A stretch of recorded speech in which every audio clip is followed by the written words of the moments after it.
मुस्लिम भाई ईद क्यों मनाते हैं और मक्का में ईद कैसे मनाया जाता है और ईद की शुरुआत कहां से हुई और कब से मनाई जाती है, ये सब जानेंगे आज के वीडियो में। दोस्तों, दुनिया में बहुत से अलग अलग धर्म हैं जिनके अलग अलग त्योहार भी हैं। हिंदू धर्म में कई सारे त्योहार होते हैं जिसमें पूरा देश एकजुट होकर उस त्योहार को मनाता है। ठीक इसी तरह हमारे मुस्लिम भाई लोग भी सफलता पूर्वक बहुत से त्योहार मनाते हैं जो हमारे राष्ट्र को खुशियों से भर देता है और ऐसा दृश्य आपको किसी और देश में देखने को नहीं मिलेगा। मुस्लिम धर्म में अनेक त्योहारों में से एक ऐसा प्रमुख त्योहार है जिसका मुस्लिम लोगों के साथ साथ हिंदू धर्म के लोग भी बेसब्री से इंतजार करते हैं, क्योंकि इस दिन उन्हें मुस्लिम भाइयों की तरफ से लजीज सेवैया और बिरयानी खिलाने के लिए दावत दी जाती है। मुस्लिम भाइयों के द्वारा मनाए जाने वाला ये खास त्योहार ईद है जो सुंदरता और मधुर मिलन कराने वाला त्योहार है। इसे लोग ईद उल फित्र भी कहते हैं। ये शब्द अरबी भाषा से लिया गया है जिसका मतलब होता है festival of the ending fest, यानी रोजे समाप्ति का त्योहार, और ईद का मतलब है खुशी और आनंद। उसी जगह फित्र का मतलब होता है रोजे की समाप्ति।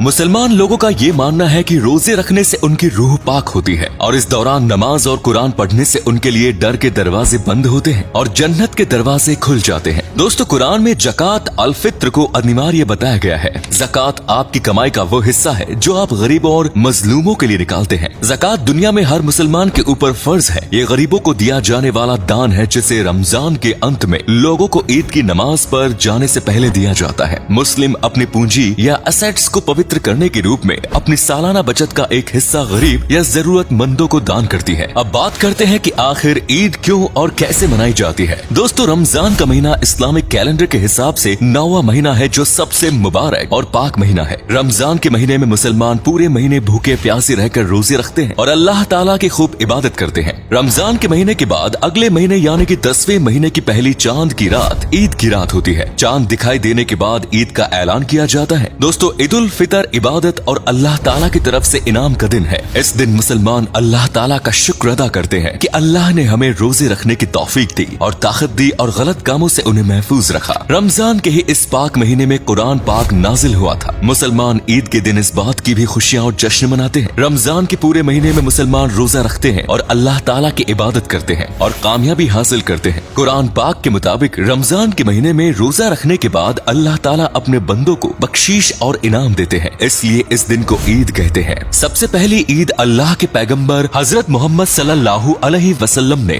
जंगे बदर की फतह के बाद मनाई थी। अब देखते हैं कि ईद कैसे मनाई जाती है। तो दोस्तों, ईद की शुरुआत दिन की पहली प्रार्थना के साथ शुरू होती है जिसे सलाद अल फजर भी कहा जाता है। इसके बाद पूरा परिवार कुछ मीठा खाता है। इस दिन लोग नए कपड़े पहनकर ईदगाह या एक बड़े खुले स्थान पर जाते हैं जहाँ पूरा समुदाय एक साथ खड़े होकर ईद की नमाज को अदा करता है। प्रार्थना के बाद ईद की बधाइयाँ दी जाती है। लोग एक दूसरे से गले मिलकर एक दूसरे को ईद मुबारक बोलते हैं। ईद के मौके पर एक खास दावत की तैयारी की जाती है जिसमें एक खास तरह की मीठी चीज शामिल होती है और उसे हम कहते हैं सेवैया। अब बात करते हैं कि आखिर ईद हमें क्या सीख देता है या लोगों तक क्या पैगाम पहुंचाता है। अल्लाह ताला का हुक्म है कि जिस तरह से तुम ईद के दिन एक दूसरे से प्यार और मोहब्बत से मिलो वैसे ही तुम लोगों के साथ हमेशा रहो। दोस्तों, ईद के दिन एक खास रकम गरीबों और मजलूमों को दी जाती है जिसे ज़कात के नाम से जाना जाता है। दोस्तों, अल्लाह के हजरत मोहम्मद सल्लल्लाहु अलैहि वसल्लम ने बड़ी ही सादगी से ईद मनाया करते थे। एक बार पैगंबर हजरत मोहम्मद सल्लल्लाहु अलैहि वसल्लम ने ईद के दिन सुबह फजीर की नमाज के बाद ईदगाह को तरफ जा रहे थे। रास्ते में उन्हें एक छोटा सा यतीम बच्चा रोते हुए दिखाई दिया। आप उसके पास गए तो बच्चे ने बताया कि आज ईद का दिन है और उसके पास पहनने के लिए कपड़े नहीं है। आप उस छोटे बच्चे को अपने घर ले गए और उससे कहा हजरत आयशा उसकी माँ है और फातिमा उसकी बहन है। इसके हुजूर साहब ने उस बच्चे को तैयार किया, नए कपड़े पहनाए, खूब सारा प्यार दिया ताकि उसे अकेलापन बिल्कुल भी ना महसूस हो। इसके बाद वो बच्चा मक्का की गलियों में दौड़ता हुआ गया और कहने लगा कि आज ईद का दिन है और आयशा उसकी माँ है और फातिमा उसकी बहन है। अब जरा बात कर लेते हैं कि आखिर मक्का में ईद कितने और कैसे इंतजाम के साथ मनाई जाती है। मक्का में ईद चांद रात वाले ही दिन ही शुरू हो जाती है। उस रात वहाँ का माहौल इतना अच्छा होता है जैसे मानिए हर जगह बस बरकत बट रही हो। मक्का में लोगों की संख्या इतनी ज्यादा होती है कि ईद में एक रात पहले से ही वहाँ लोगों के नमाज पढ़ने के इंतजाम होने लगते हैं। हर मस्जिदों में कालीन बिछ जाती है। वहाँ की मस्जिदों में आदमियों के साथ साथ औरतों के लिए भी नमाज पढ़ने के इंतजाम किए जाते हैं। आदमियों और औरतों के बीच में एक पर्दे को टांग दिया जाता है। वहाँ के लोग रात से ही मस्जिदों में जाना शुरू कर देते हैं। दोस्तों, ऐसा माना जाता है कि ईद की नमाज से पहले खजूर खाना सुन्नत है, इसलिए वहाँ की सारी मस्जिदों में खजूर बांटा जाता है। इस वीडियो में आप देख पा रहे होंगे कि लाखों की तादाद में लोग मक्का आते हैं ईद की नमाज पढ़ने। नमाज पढ़ने के बाद यहाँ आपको हजारों लोग मिल जाते हैं जो आपके गले लगकर आपको ईद मुबारकबाद देते हैं, और कुछ लोग तो नामा के बाद जमजम का पानी और खजूर बांटना शुरू कर देते हैं अपनी खुशी को जाहिर करने के लिए। धन्यवाद।